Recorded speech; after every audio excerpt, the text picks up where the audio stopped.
5 days ago, the FBI raided the Rudy Giuliani's apartment in the early morning, 6 o'clock. And was he scared? Actually, he said he's not scared. However, we believe that we should be all scared. Why is that? The second, the California governor keeps releasing convicted criminals, and he's releasing about 72,000 of them. We all know it's not easy to go through the due process and put a real criminal behind the bar, but why is he so interested in keep releasing them?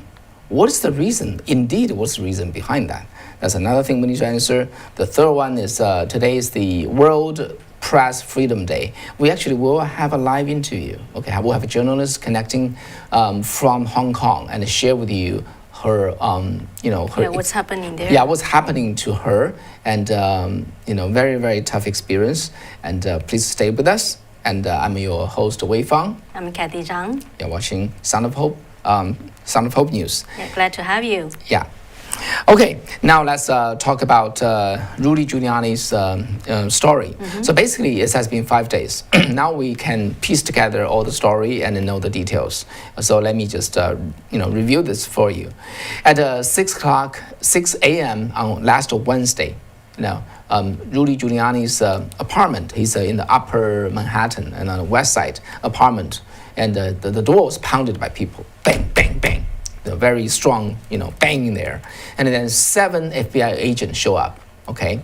And then they show him a warrant signed by a judge. So he read the warrant very clearly, and it's indeed, it's a warrant, basically authorizing the FBI agents to confiscate all the electronic devices at his, property. And actually, they were pretty courteous and professional, and he said even they're a little how to say, timid or embarrassed or something like that. Okay. Anyway, so both sides interacted professionally. They took away 7 or 8 electronic devices, including 1 or 2 not even belong to Giuliani. Okay, as we all know about that, right? But interesting thing is this, as we shared with you a couple of days ago, but now it's more detail. Giuliani said, "I got 3 hard drives. You want to take them?" And I'm just describing how Giuliani described it on the Tucker Carlson show. So the agent asked, "So what's on it?" He said, "It's Hunter Biden's information." He said, No, we don't want to take it. And Giuliani said, "This is within the authority of your warrant, right? You're supposed to take all the electronics devices." They said, No, we don't want to take it. And Giuliani said, you really don't want to take it? And this is, I want to give this to you. They said, no, we don't want to take it. Just repeatedly refused. At least 3 times. Okay. From how, Giuliani described. Okay, that left us with 3 questions, right? 3 points. Mm-hmm. First, this is Giuliani's word, okay? He said, they trust my word so much. I said, this is the hard drive with the Hunter Biden's information. They took it as is. They did not plug it in, verify I'm honest, and then decide whether to take it or not. Mm-hmm. Okay, they just trust me. They trust me so much. They took the word, his word. Yeah? And for 2 years, I've been telling them, you want anything, come to get it. And why do they pound on the door at 6 o'clock in the morning? And they take things from somebody they trust so much. That doesn't click together, right? Mm-hmm. The second is a ways derivation. So now I think Giuliani has learned something. If he really commit any crime, if he got a hideous, really, secret he needs to hide from the federal government, he should do this. He should put them on the computer or a cell phone, and when the police want to get it, or FBI, he would say, "Oh, that's the Hunter Biden's phone." They're gonna for sure leave it off. What do Is you that think? right? What do you think? Do you agree? Yeah. So anyone who try to avoid, the arrest or anything, they can just say, "Okay, this has something related to Hunter Biden." Yeah. As the third question is, why did they come? Why did they come? Yeah. Rudy Giuliani said, "I don't know. I asked them. They don't tell me. I asked them, what do you want from me? They don't answer me. The only information that we know today is actually this press expressed that because of this the lack of registration of FARA. FARA is what? Foreign Agent Registration Act, right? So you work for the government of Ukraine, representing their interest. You do that work for them in the U.S. That's legal. but you need to register yourself as an agent of Ukraine. And Giuliani said that's the only thing that they told me about. However, I said, I did not lobby for them. I never lobby for them. And I refused to sign anything to lobby for them. I just refused that. I don't lobby for them. That's why I did not register. Then that aside, I asked them, what do you want? What do you want from me? What do you need? He said, there's no answer. Okay, now let's come to the key part. So remember, Rudy Giuliani, he was the attorney, the district attorney of the southern district of the New York, right? Basically, he was the boss of those guys who coming in in the 1980s, right? Back in the 1980s, he know the law inside and out. And Giuliani said the warrant is illegal because to get that warrant, they have to show the judge the evidence of this suspect could be destroying the evidence or running away with the evidence. That's the only reason you can secure a warrant and pound on people's and kick open the door and get evidence from the suspect. He said, I've been sitting there for 2 years. I asked them, what do you need? I have never involved any destruction of the evidence or running away with it. So they don't have any evidence to do what they did. So it's illegal. And then in the eyes of Professor Dershowitz, the Harvard law school, the Harvard law professor emeritus, right? And Alan Dershowitz, he said, this is simply unconstitutional. This is unconstitutional. This is line of logic. Okay, let me read it to you. He said, in banana republics, in Castro's Cuba, in many parts of the world, when the candidate lost for president, they would go after this candidate, go for his attorneys, and go for his friends. America did not have this. We lost, we go back home, and we'll try next time. But Dershowitz said, but that is happening in America now. They're going after Rudy Giuliani. Dershowitz further, he said, what they should do is to issue a subpoena. Okay, subpoena would be more appropriate. And given that Giuliani might keep privileged information on his own client at his home, on his electronic devices, which is completely protected by the law. And Dershowitz said, you use a search warrant on the attorney, on the doctor, or on the priest.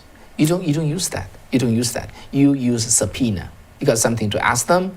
You use a subpoena. You call them to the law enforcement place and you ask them. He said the difference between the subpoena and the search warrant is like night and day. It is just not constitutional what they did. All right. So further, another thing. Last week, Giuliani learned that last year when he was serving as President Trump's personal attorney, right?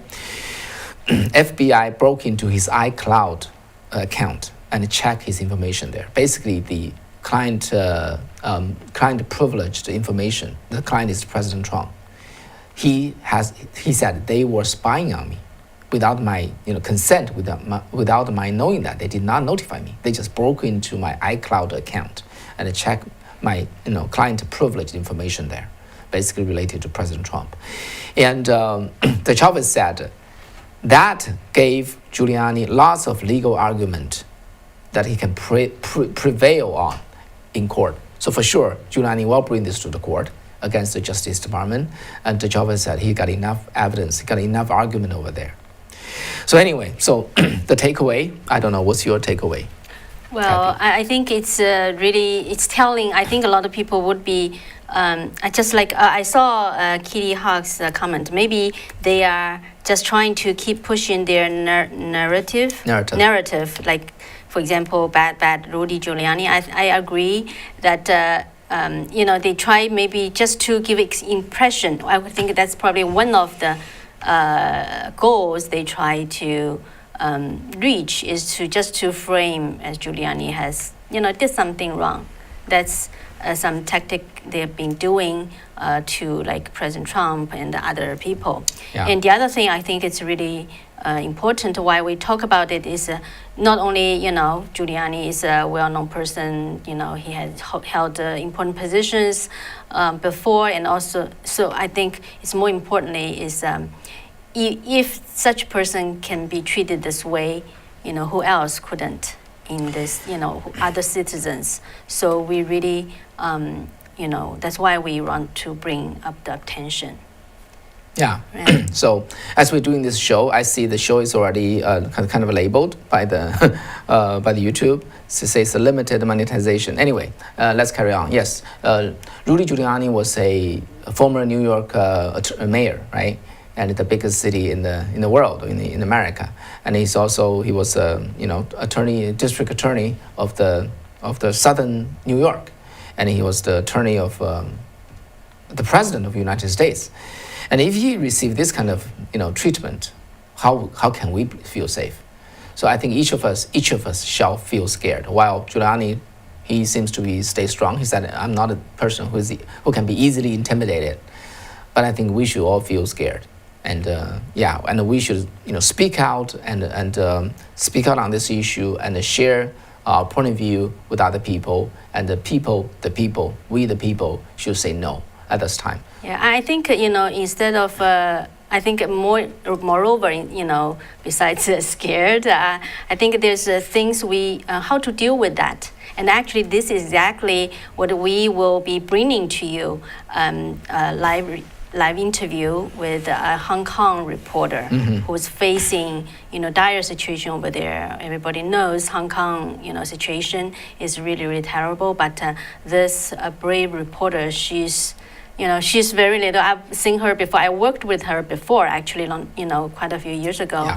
Yeah. But how to deal with such intimidation? I think that's what we would, just so keep with us. And yeah. The live guest will be here after 10 minutes, and she's in the basically front line, in Hong Kong against the CCP, and we want to hear from her how she viewed this. This is just another version of Rudy Giuliani and facing up to a much bigger evil. And we'll see how. Yeah, we'll bring her to you, and let's see. So next, in the next 10 minutes, let's quickly go through the next piece of news, which has to do with California. The governor Gavin Newsom is releasing early, ahead of time, about 76,000 convicts in California, and we all know that it's so hard to convince someone. There's due process and to go through all the costs and all the procedures, and first to be discreet, and second to making sure that to the maximum extent that the true criminal will be convicted. Gavin Newsom just releasing them rounds after rounds. This is not just the first round.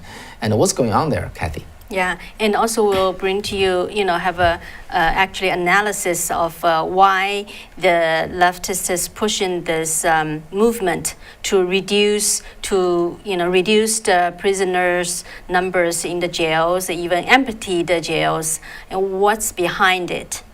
Okay, so just during the past Saturday, California just all of a sudden give 76,000 inmates the opportunity to release earlier. So among them, more than 63,000 are locked up for violent crimes, including close to 20,000 who are serving life sentence with possibility of parole. Think of that. So what's the reason they give? This is part of Governor Gavin Newsom's promise to empty the state's jail. So this plan was actually approved by the Office of Administrative Law. And in a statement, they say the goal is to increase incentive for the incarcerated population to practice good behavior and follow the rules while serving their time, and participate in rehabilitative and educational program, which will lead to safer prison. And this would help to reduce the prison population by allowing incarcerated person to earn their way to home sooner.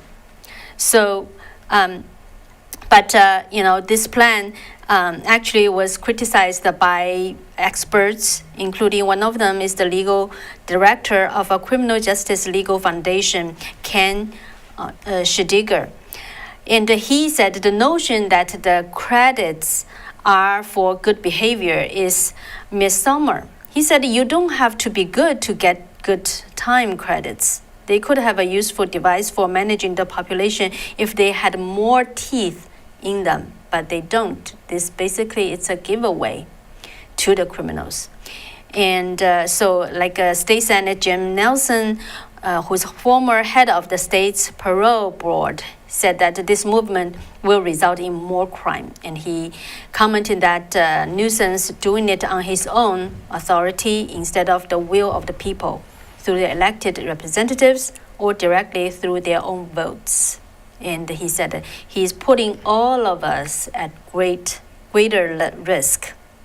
So really, actually, this is not only the situation that California is forcing, right? All around the country, the leftists are pushing for like defund the police and cut the jail, like a prison population, things like that. So why is behind it? Why is that? So that's what we're gonna try to analyze. And but is it really that United States has the highest incarceration rate and the people stay in prison just for too long, right? Without, it's not fair for them. Those are the narratives from the left. But what I want to share with you next is actually I came across this analysis by an expert, and he has been in this.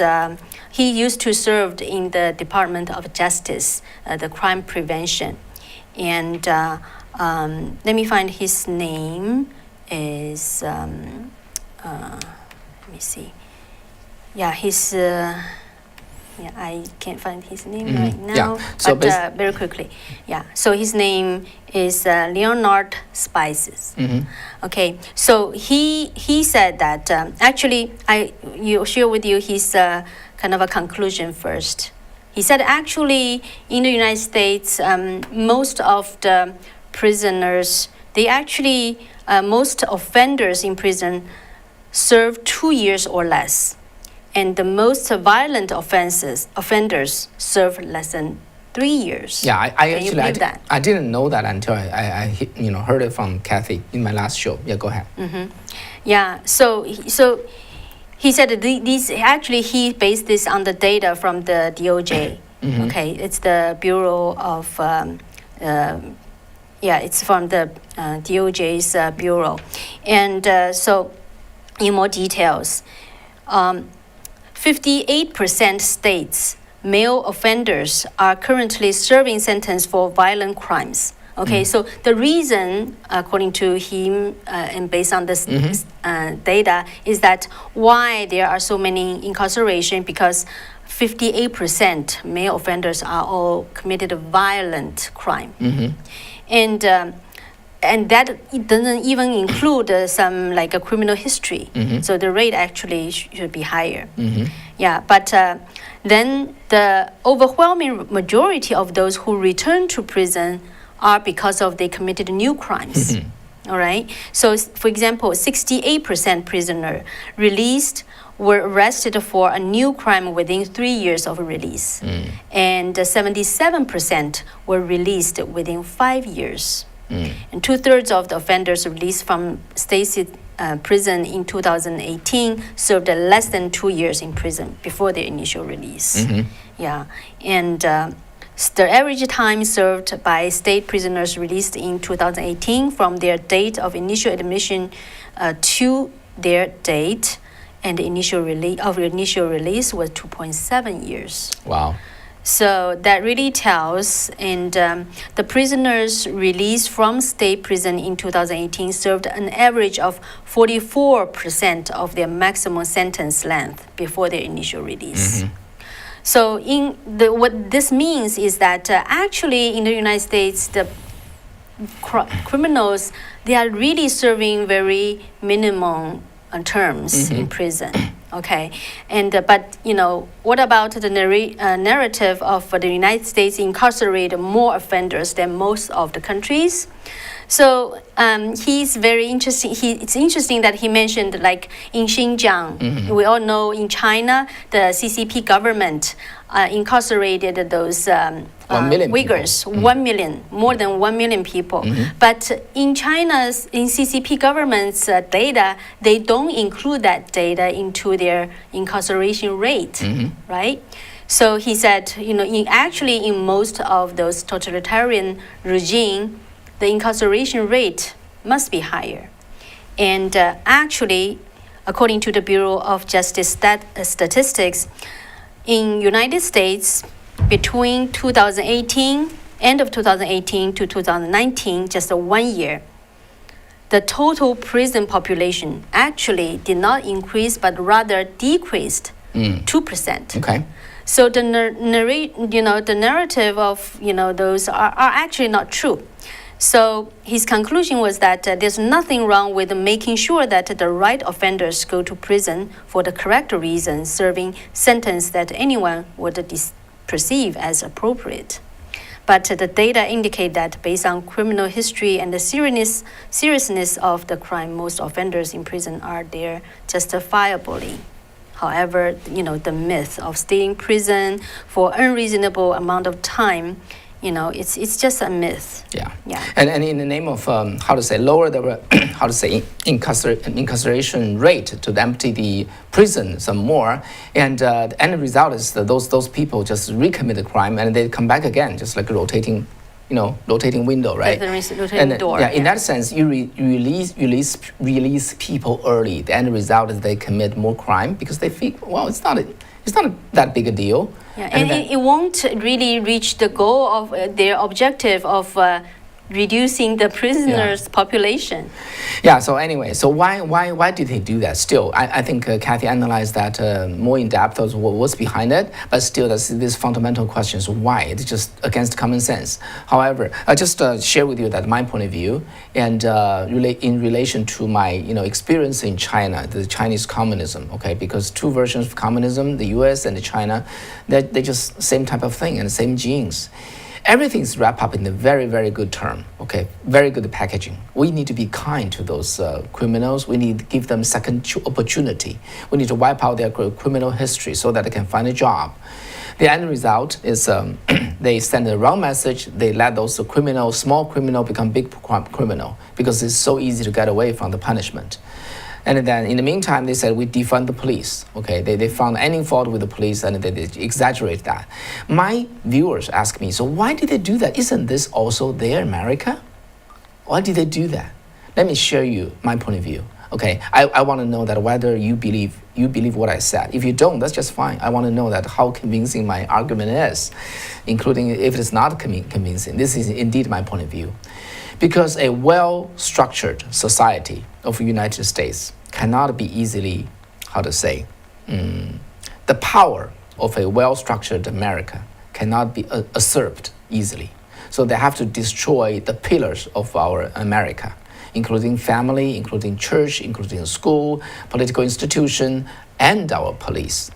They do want to destroy the law and order so that the society will be in a mess. Okay, the society will fall, will get degenerated. Only in that kind of situation, the ultra-leftists, the communists, they are able to have their opportunity. They can grab the power, by either appearing to be, I'm a strong man, I can save all. So in that way, Venezuela get to its today. And then they try to repeat the same formula in this country. Okay, it's very, very, vicious thought behind their seemingly, quote unquote, kindness. Be kind to those people, who fell. And so this is unfortunately what we're facing, but it is very packaged very well, so people cannot recognize it. Yeah, and they are really exploiting people's kindness. And people who just thought, you agree with them, right? You wanted to be kind, you wanted to give people a second choice, but they failed to see through what's their true motivation. They really wanted to disable, make the society unstable, so that they can have a bigger power in the government, and they can grab the power. Yeah. So at every step of their effort, we shall say no. We shall spread our point of view. We shall say no. We should resist them at every step, and expose what is really behind their agenda. That way, we will be able to buck the trend, buck this bad trend, and then reverse the tide. Okay, next we have a guest already on the line, right? On the line waiting here. I'm just asking my staff. Is there? Okay. So, okay, now we have a welcome to Sarah. Sarah, welcome to our show. Yeah, welcome, Ellington. I'd like to, the first time I go to the English show. All right, okay. Yeah, that's great. Yeah, although, it's a very dire situation you are facing right now, but we are glad you can talk to our viewers. Yeah, as you know, Hong Kong has been degenerating quickly, and people in Hong Kong, those people who still dare to speak out their voice, they face tremendous amount of pressure, okay? And a lot of people are put in jail and for peaceful protest. And then today is the World Press Freedom Day. And so we are here, so basically we want to talk about the press, right? Right. That seems to, I think Sarah is, much more authoritative on this matter. But let me just first say, to my knowledge, only two media are standing very strongly. One is the Apple Daily, another is Epoch Times, and Sarah Liang, and she is the vice editor-in-chief of the Epoch Times Hong Kong, and she's been in the journalist work for 20 years. And she's stationed in Hong Kong. Actually, she's American. She's an American citizen, and just taking the courage and is taking all the sacrifice. Now she's stationed in Hong Kong and doing the frontline reporting. But something's happened to her, recently. First, we reported to you that the Epoch Times press factory, the printing house. The printing house was sabotaged for the fifth times on the April 12th. And then now something's happening to Sarah and, personally. So we want to bring her to our show and share with you that what she experienced. Mm-hmm. Yeah, so Sarah, could you just tell our audience what they are doing? What are you experiencing recently? Yeah, thank you, everyone. And I am my job is a reporter. Yes, I like to be reporting Hong Kong news for over 20 years. And I'm the first reporter of the New Tang Dynasty in Hong Kong, and then changed to Epoch Times together. Okay, I report the Hong Kong news, but recently I find somebody just watching me and follow me. I think that he is a Chinese, the Communist Party spy. So I call the policeman and tell the story. So it's a truth that being a reporter, being an independent reporter in Hong Kong, they are facing the threat. Even there will be a CCP watching you, and what you do, what you face, what you talk with who are being interviewed. They are becomes the aim of the CCP. Wow. So actually, we have been. I think a lot of people are following what's happening in Hong Kong, especially during and after the so-called national security law was passed. So when do you think the biggest change with how they treat the press? When did it start?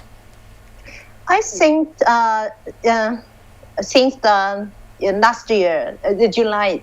After security law has passed, the circumstance has changed a lot, because we can see the statement of the Hong Kong Journalist Association. They say that the reporter, most concerns about the security law, because in Hong Kong the freedom of the press is very important for everyone.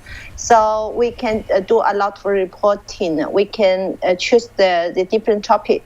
But after security law, if you do some reporting about the normal people, like the protester, maybe after they are being arrested and they said that be punished by security law. Even your report becomes becomes guilty too. So it's difficult for the reporter to choose a topic. So somebody has come to other countries, and somebody should choose to be silent, and somebody has put in jail. That's Hong Kong's news reporters circumstance. Yeah, sorry. So today, actually, you went to the another CCP-related newspaper called the 大公报 and a protest. And why did you do that? What's the reason for you doing that? I think I'm a reporter. This is my job, but I am a Falun Gong practitioner. This is my belief. You America, you maybe you are Christian. You like to have your belief, but in Hong Kong, yes. In the beginning, I'm a Falun Gong practitioner. They are legal. We are protected by policemen. But after public security law, the Falun Gong practitioner becomes the aim of the Communist Party. They have been aim of the Communist Party for over 22 years. But the circumstances become worse after security law. Mm-hmm. Go ahead. Yeah, continue, please. Yeah, so we find the 大公报has more than 9 articles. They span on they say a lot of how to say it's the say our couch. It's the I think just smear your belief, your practice.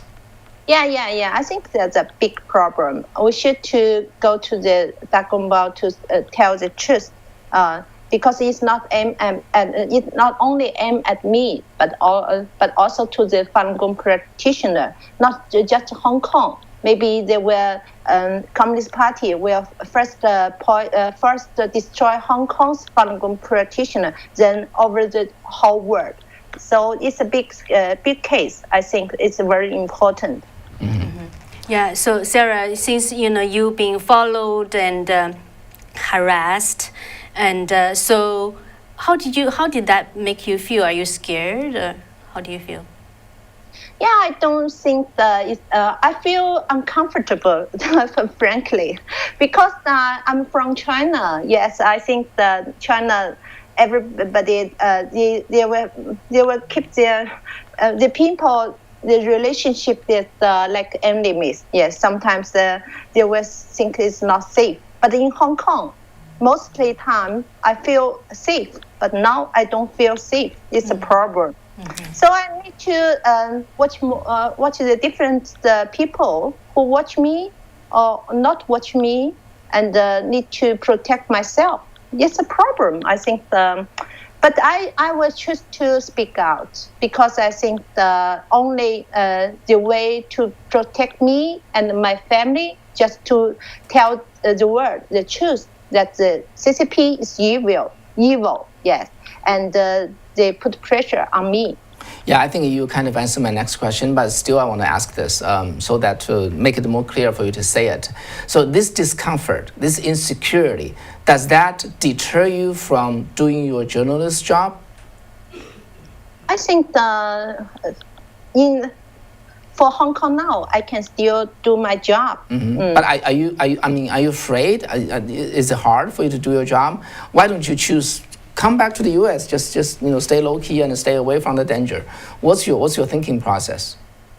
Yes, everybody asked me to go back to U.S. because it will protect me immediately. Yes, right. Mm-hmm. But for me, I lived in Hong Kong for over 20 years. I love the Hong Kong, and I think it's very important for reporters staying in Hong Kong to record the history.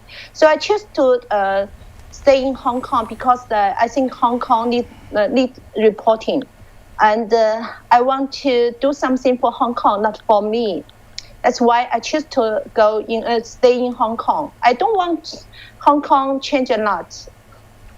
Yeah, so Sarah, for to the audience who are, our fellow Americans who are concerned about your safety, and so what would you like to say to them?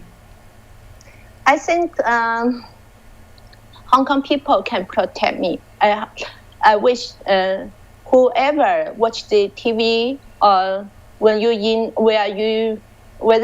are in USA or in Hong Kong, yes, you should protect the good reporter. Yeah, that's what we want to do. What do you want them to do? Those Americans who are watching us, what do you want them to do? Anything? I think that they can tell the Hong Kong government, to protect the reporter. Okay. That's most important. Sure. Okay, All right. Sarah Liang, and a stay reporter safe. of Epoch Times, and stay safe and take care. And we'll talking to you again. Okay, thank All right. you. Okay, See you. see you. You. Bye. All right, bye. As you can see, this is a live interview, and she was followed, harassed, and actually, the Da Gongbao, the newspaper that she mentioned, this is a CCP affiliated newspaper. They published a series of 8 articles against her. Okay, in China, okay, and now in Hong Kong, if you got a media, heavily attack you, that's only the first step. Before they arrest you, they usually unleash this round of Media propaganda. publicity attack, so that they lay the ground, they're gonna come in and take you away. All right, that's what they typically do. Yeah, And no matter from the Cultural Revolution to the 1989 student movement, and until the persecution of Falun Gong and Christian underground Christians. That's their tactic. They just put something, the media, the state-controlled media, as their leading dog, right? And then they will follow up rounds of persecution. So that's why I think Sarah Liang, she also actually was lived under communist regime before. Yeah. So she understands that, and that's why she and her colleagues and friends just, went to the Da Gongbao, the newspaper, Right. the smeared Falun Gong and the Epoch Times. Yeah, I want to highlight this, guys. For all the medias who are being attacked by like Da Gongbao, and then the action will be following that. Okay, the authorities' action. Sarah and her colleagues are the only people who dare to go forward and protest in front of this attacker. Okay, even though it's just a peaceful protest in front of the building of the Da Gongbao, they're the only people who dare to do that. Okay, but other people, of course, we cannot blame them. They are in danger. They sense the danger. They were forced to stay low key, low profile, and hope they can win through the storm without being hurt. But Sarah chose to go open and openly protest this round of defamation. And then in certain sense, she's standing at the very front of the free media, the independent media in Hong Kong. So I ask all our audience, we ask our audience, just support her, speak out for her, because if she doesn't fall, then the people behind her will be safe. So she's the frontline soldier. That's where she is. That's what she is. And she's American, guys. She's American. If anything happened to her, I would suggest each of us write to our Congress people and ask them to speak out for her. That would be very, very useful. Yeah. Yeah. Mm-hmm. Yeah, and also I think one inspiration that Sarah brings to us, at least brings to me, is that to overcome fear, the best way is to really hold on to your conscience, to your values, to your morality. Mm-hmm. And I think that's the best way to conquer, the evilness of CCP or communism, sorts of, things like that. Yeah. So, we wish nothing will happen to her, okay? And she will stay strong and stay safe. But if anything happened to her, I would plead with you, writing to your Congress people, having him or her write an article to the Chinese government. That would be actually very effective when you do that. No matter what, Democrat Party and Republican Party, they don't like CCP at this point. is the biggest threat of America. So yeah, that could serve a good purpose. Yeah, I again I want to thank Sarah, even though she's not here anymore, and for her coming to take this interview and talk with us. Right, and I think before we end, I would like to acknowledge Jeff. Jeff from Minnesota actually brought us some important news. We didn't have time today to talk about it. I think it's about the audit in New Hampshire. So actually, Jeff obviously as following on that, and has some good news on there. So if you're interested, you can check the live chat that he posted. But really appreciate you staying with us. A lot of great discussions here, and you've been a great audience. And as Wei just mentioned, actually, as soon as we started this show today, we already got a warning. So really, we need your support to get this channel going. Yeah. Okay, please press like and subscribe, and thank you very much. And Alan Pearson, earlier you posted this. Thank you for telling the truth, and what we need to do, what we need to deal with. You are such a breath of fresh air at such a time as this. Thanks again for being here. Thank you, Alan. Yeah, thank you very much, and appreciate it. All right, so can we? It's a little heavy topic. Can we switch gear? Okay. Okay, as ending, we always have to end in a light, spirited note, right? Right. How about that? Let's just talk about. Let's talk about parrot. Actually, among our audience, there's a person who has a parrot loving. Yeah, parrot loving person. Anyway, okay, let's talk about the story of the parrot. As you remember, Jimmy, right? Wei's neighbor, he bought this really, really super expensive parrot, right? Right. So now, after he brought him home, he needs to teach it how to talk. The previous owner shared with him how the parrot learned. It's a plumber, right? Remember that? You remember that? It's a plumber. Now, she cannot just say, it's a plumber, or who is it, right? So she needs to learn, the parrot needs to learn more. Mm-hmm. So let me tell you, Jimmy's experience of how to teach the parrot to learn the next sentence. Okay, so the parrot was standing there on the little bar, right? Jimmy was really curious. So he just, because the previous owner said the parrot really have a few vocabulary already. If you just, there's a little rope, little thread, tying to the parrot's feet, right? Okay. If you just pull the left feet, the parrot would say, hello, hello. If you pull the right leg, the parrot would say, goodbye, goodbye. That's a good way, right? Yeah, actually test that. Yeah. You just pull the left leg, ding, ding. Hello, hello. Then pull the right. Goodbye, goodbye. Interesting. Good. Pull again. Hello, hello. Goodbye, goodbye. Wow, he really enjoyed it. Yeah. Suddenly, a thought to come to his mind, he cannot help it. What if I pull both? Don't you think? Oh gosh. What if I pull both? What would the parrot would say? react? Aren't you curious? So Jimmy become really curious. So he started to put both leg, bang. And you know how the parrot react? The parrot said, darn it, you want to throw me to death? That's a smart parrot.